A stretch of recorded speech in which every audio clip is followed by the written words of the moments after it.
Um dos sentimentos mais desconfortáveis para o ser humano é o sentimento de inadequação. Aquela sensação esquisita de eu acho que esse aqui não é o meu lugar. Assim que a gente sai da faculdade, depois de terminar os nossos 6 anos e dar a entrada na residência médica de radiologia como um R1, muitas vezes esse sentimento pode passar pela nossa cabeça, porque é uma mudança significativa no paradigma de como as coisas são feitas. Até então, a gente gastou um grande tempo aprendendo a fazer uma anamnese bem feita, um exame físico adequado e indicar os exames complementares, sejam laboratoriais ou exames de imagem. A maior parte do nosso tempo de atendimento e de reflexão do ponto de vista científico estava nesse prisma. À medida que a gente adentra o serviço de radiologia, o prisma muda. A gente dá entrada a um novo universo de informações onde a maior parte do tempo de análise está focada no exame. Então a gente comprime muitas vezes toda aquela parte de exame físico e anamnese em 1, 2 linhas, por vezes poucas palavras na indicação do exame. E essa mudança brusca no paradigma muitas vezes pode gerar ansiedade no R1 recém-chegado. O universo é novo, são vários métodos diferentes. Estamos falando de radiografia, estamos falando de ultrassom, tomografia, ressonância, e muitas vezes isso pode te deixar com a sensação de eu estou perdido, talvez esse não seja meu lugar. No vídeo de hoje eu vou compartilhar algumas dicas para você aproveitar ao máximo o seu R1, dicas que se você utilizar de forma adequada podem te transformar naquele residente que todo staff sonhou em ter. Vamos lá!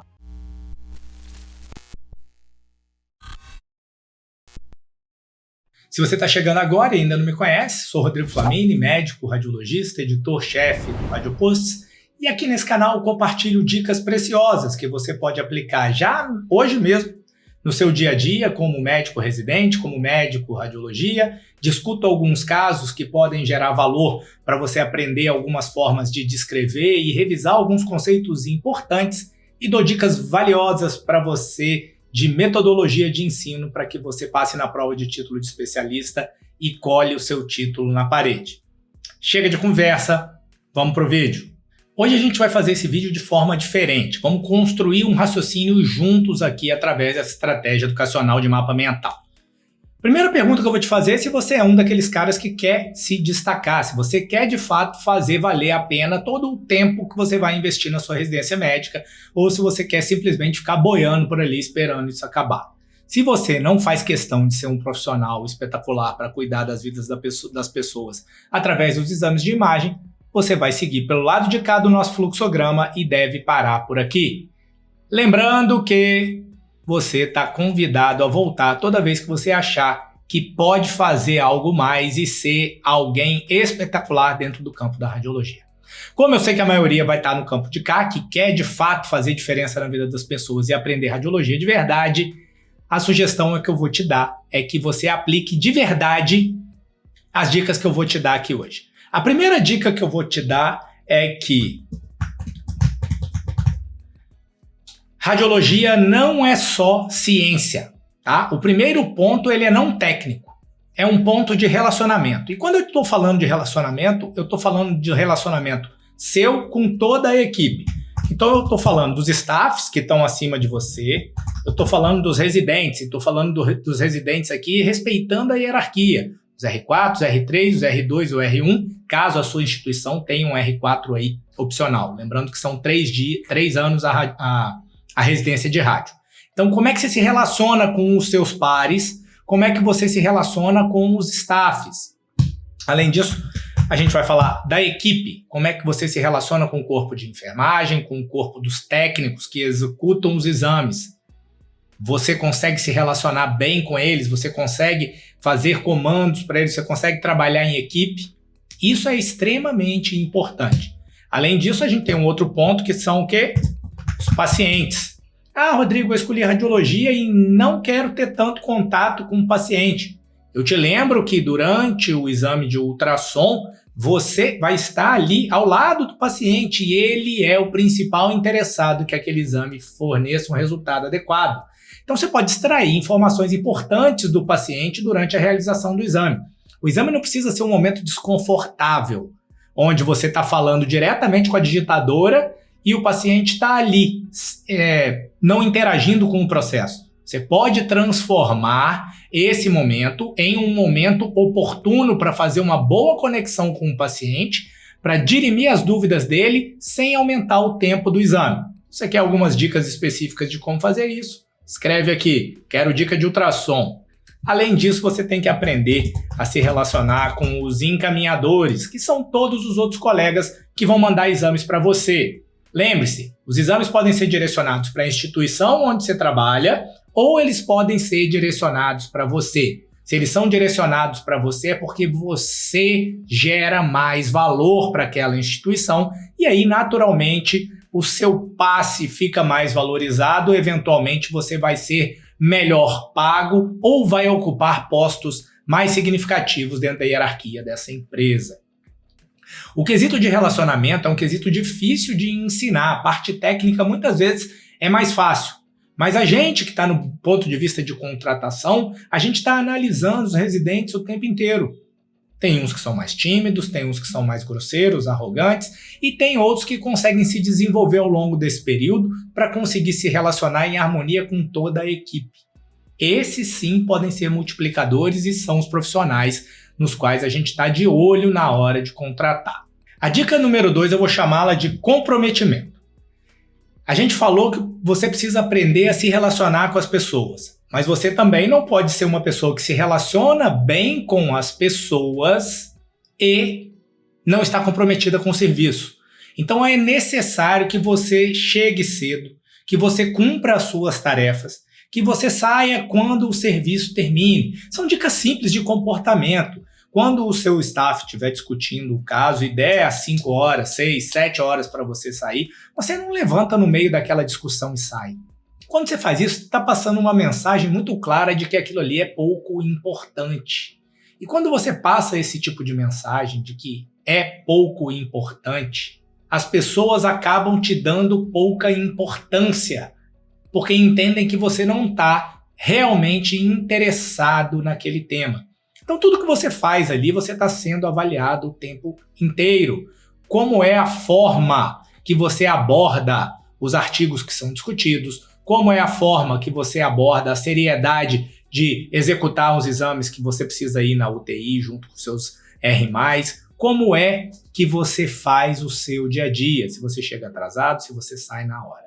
Então, fica atento para o seu comportamento, porque ele pode impactar na percepção, subjetiva ou não, que os staffs vão ter de você.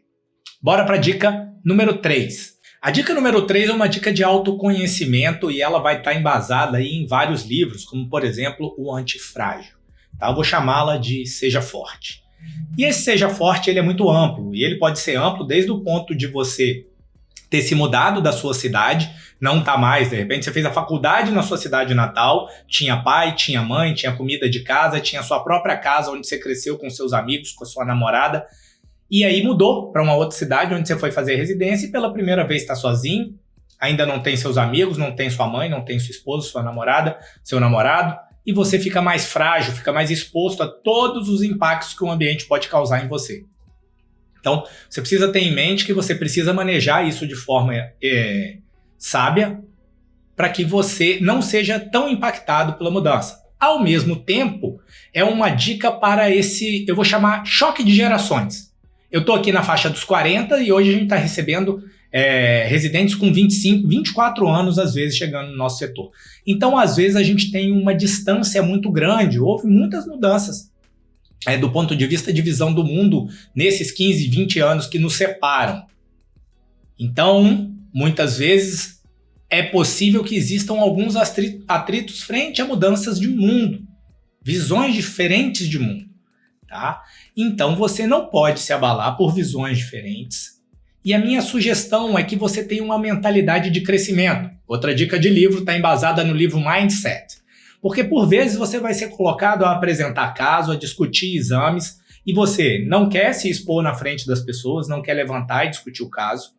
Você não quer montar as apresentações para discutir, e às vezes quando você não faz isso e recebe uma crítica de alguém que por vezes quer o seu bem, que você aprenda a ficar de pé de frente aos outros e discutir um caso, que você aprenda a embasar as suas discussões, que você aprenda a fazer uma descrição adequada. São pessoas que muitas vezes querem que você esteja pronto para a hora que você estiver numa reunião clínica representando o seu serviço de imagem, você seja capaz de conduzir isso de forma inteligente e gerar valor para o paciente e para você. Então a minha dica é que você seja forte e receba com mindset de crescimento, pensando no que você pode tirar melhor dessas críticas construtivas. Eventualmente você vai receber alguma crítica bizarra de algum staff que está de mal com a vida. Esses staffs, eles existem, as pessoas são humanas e elas cometem erros. Eu não vou ficar aqui defendendo o cara que distrata as pessoas. Mas você pode, inclusive, aprender com essas pessoas.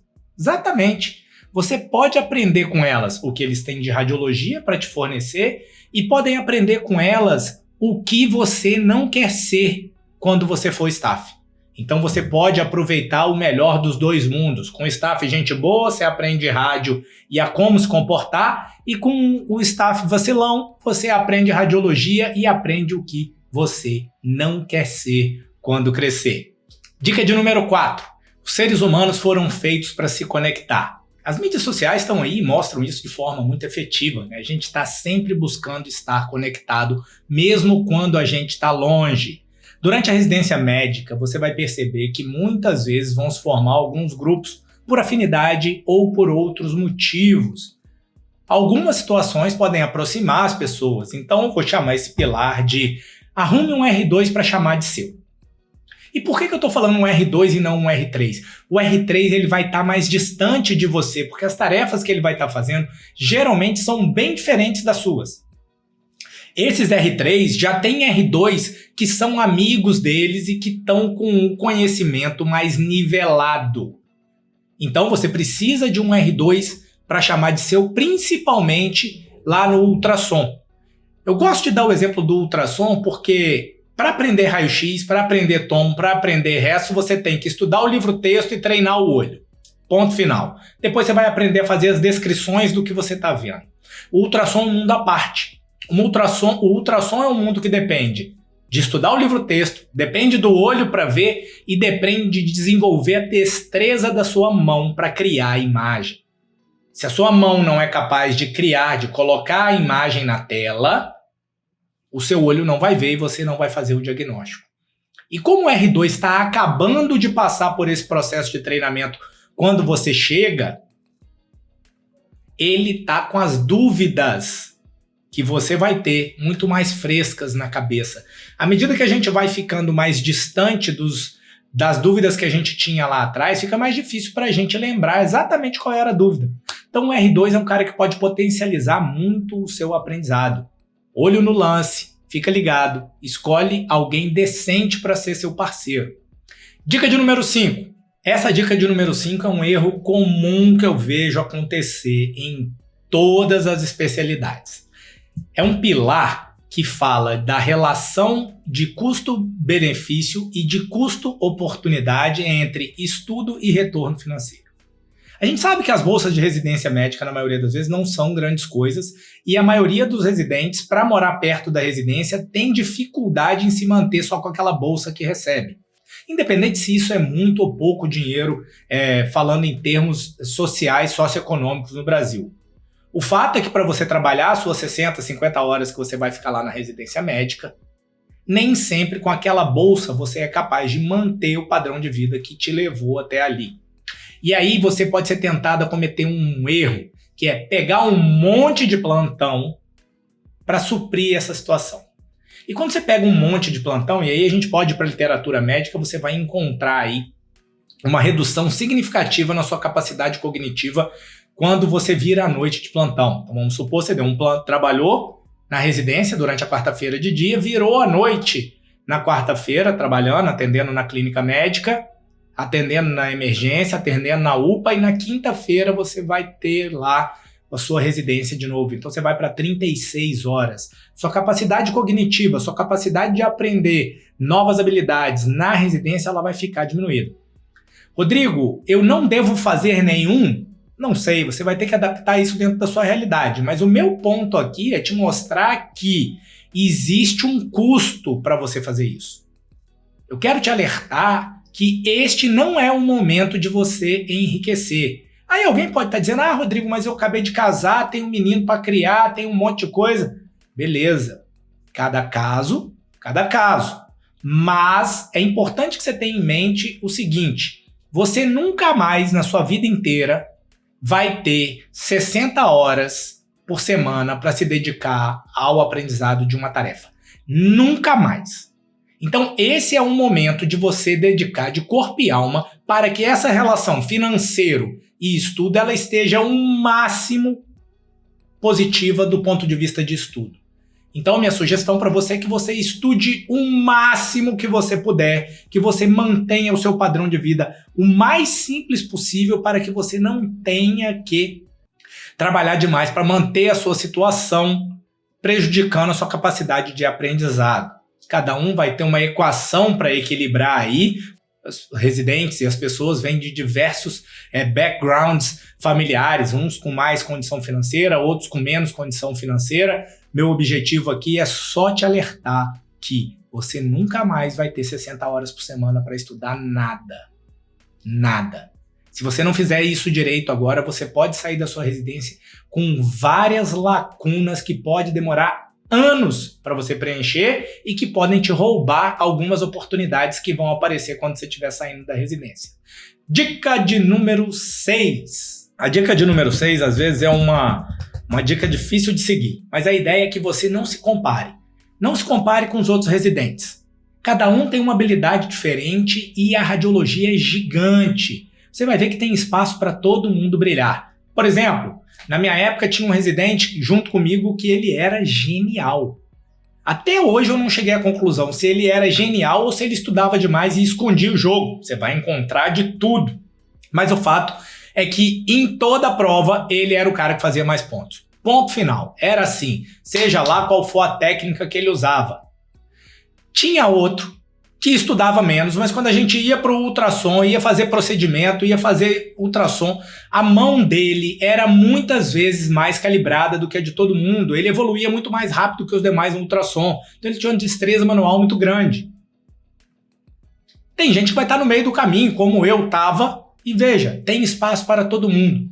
Eu sei que a gente foi treinado desde pequeno a se comparar, a medir, a competir, mas tente não fazer isso. Ou se for fazer isso, faça isso de forma inteligente. Crie estratégias para você competitivamente criar resoluções. Se você criar resoluções de questão, você criar uma competição para quem vai apresentar o maior número de casos nas reuniões clínicas durante o ano, de forma que todos possam se beneficiar disso. Não tenha um tipo de competição que te coloca para baixo ou que coloca o seu colega de trabalho para baixo. Muitos dos seus residentes vão trabalhar com você em grandes serviços juntos. Vocês serão parceiros. Confie em mim, segue essa estratégia que vai dar bom. Dica de número 7 para a gente terminar. A dica de número 7 eu vou chamar de menos é mais, mas ela podia ser chamada de princípio de Pareto.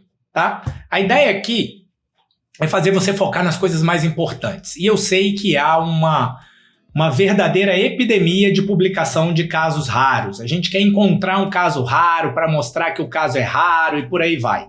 Cara, a ideia não é essa. A ideia é exatamente o contrário. A ideia é que a sua residência seja um momento no qual você se torna um profissional suficiente para a maioria dos problemas, que é exatamente o que o princípio de Pareto diz. Ele diz que 20% do nosso esforço entrega 80% do resultado. Então eu quero que você faça o esforço de forma inteligente. E Rodrigo, como é que é fazer o esforço de forma inteligente? Você vai concentrar suas energias em aprender primeiro as patologias que são mais frequentes. Aprender a anatomia dos diversos sistemas. Lembra que você vai estar olhando para o corpo inteiro, você vai estar fazendo ultrassom endovaginal, então você vai estar olhando o útero, o ovário, quais são as principais patologias do útero que você tem que saber, quais são as principais patologias do ovário, como é que é um cisto do corpo lúteo, quais são os diagnósticos diferenciais, como é que eu identifico foco de endometriose, como é que eu separo o sistema hemorrágico de endometrioma. Aí quando você pegar o tórax, você vai lá para o tórax, o que eu preciso saber de raio-x? Quais são as patologias dentro do raio-x que estão no dia a dia do médico radiologista? Eu preciso aprender a ver o pneumotórax, derrame pleural, pneumonia, uma tuberculose. Massa!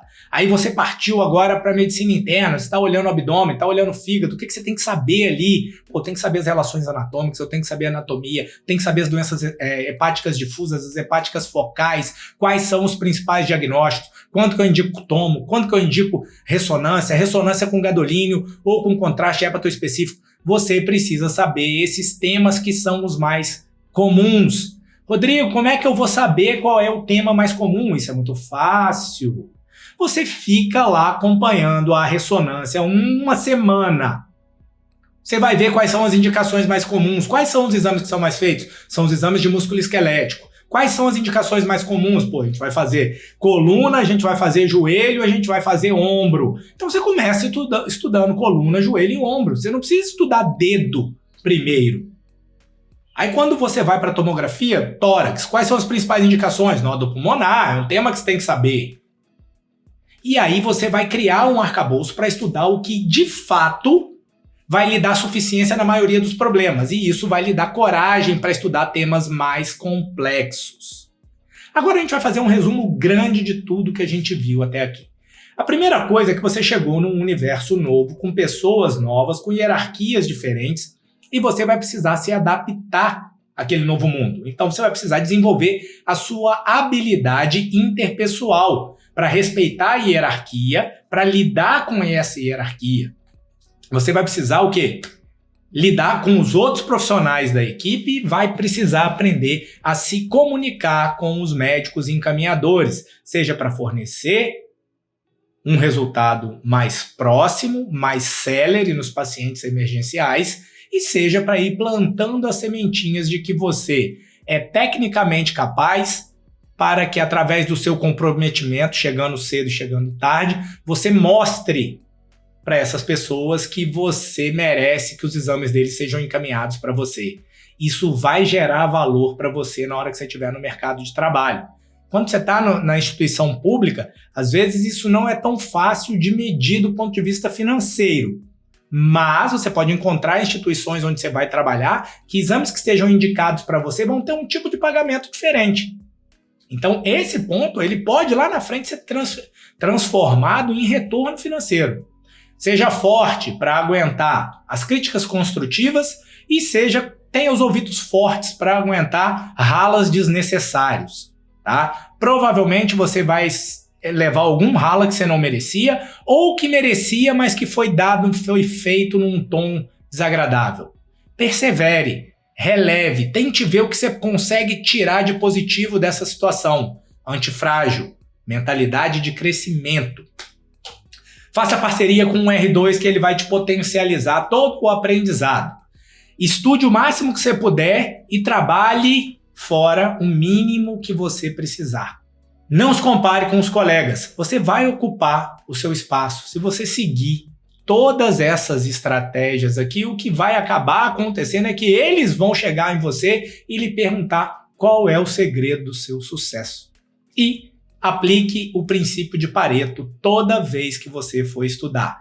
Ele vai potencializar o seu aprendizado. Se você gostou do vídeo, você já sabe, clica no botão de like, aproveita e confere se você continua inscrito no canal. Se não tiver inscrito no canal ainda, aproveita, se inscreve, dá essa moral, ajuda o Radioposto a crescer. E se você tiver alguma história, alguma dúvida sobre a sua jornada durante o R1, compartilha aqui embaixo. Vai ser bacana para as outras pessoas poderem aprender com outras experiências que não a minha. Então, diga aí quais são as dificuldades que você está tendo no R1, diga histórias de quando você era R1, quais foram as dificuldades que você encontrou, quais foram as habilidades que você teve que desenvolver por causa disso, e me conta como é que teria sido a sua vida se alguém tivesse te contado isso tudo antes de você começar o seu R1. A gente se vê no próximo vídeo.